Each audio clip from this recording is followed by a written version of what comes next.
Very good morning to all of you. Topics for today's revision are active and passive voice and notice writing. Let us take first topic, active and passive voice.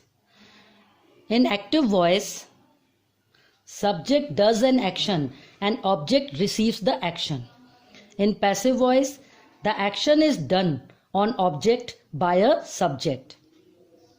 This you can understand better with the help of this example. Mayank repaired my car. Here, Mayank is the doer of the action that he did the task of repairing what? My car. Next, my car was repaired by Mayank.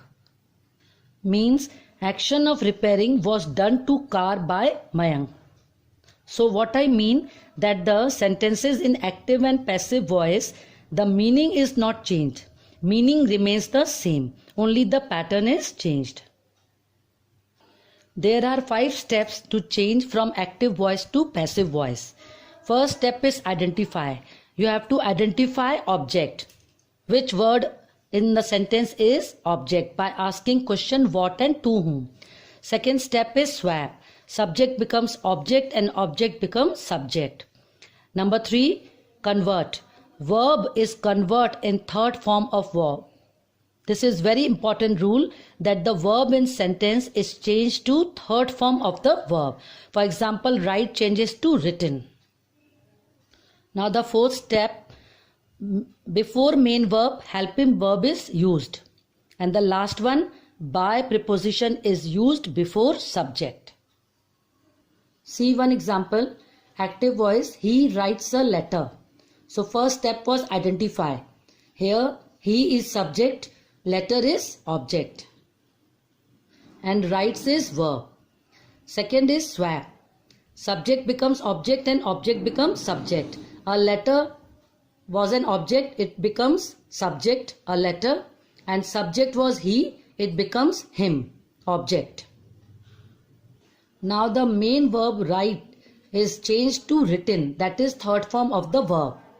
Then helping verb is added before the main verb written, and the last preposition by is used before the subject. Present perfect continuous, past perfect continuous, future continuous and future perfect continuous cannot be changed to passive voice. Topic for today's revision is notice writing. What is the notice? A notice is a short piece of communication written in formal style to make appeal, to make important announcement, to display important information to a specific group of people. It is to be pinned up on specific display boards in school, public places or newspapers. Now points to remember. 5 W's. First is what is going to happen. That is the event. Second, where it will take place. The venue, the place. When it will take place, date and time. Who can benefit from the information. And the last, whom to contact. Now format of a notice. The first rule, notice is written within a box. Then name of the school issuing authority is written on the top. After that, word notice should be mentioned. Then date of issuing notice. After that, precise title or heading should be clearly written. Then content, it must contain all relevant information and details. And at the last, name, designation and signature of issuing authority in the lower left bottom corner. You can see one example. You are the cultural secretary of your school. You have been asked to inform students of class 6 to 8 about a drama competition in your school. Draft a notice in about 40 to 50 words to be put up on the school notice board with all necessary details. Enclose the notice in a box. Now this is a specimen how to write notice. There are 5 W's.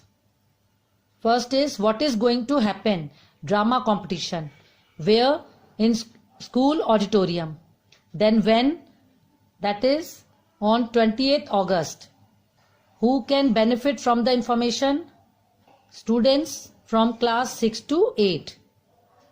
Then whom to contact? Cultural Secretary. Thank you for noticing this notice.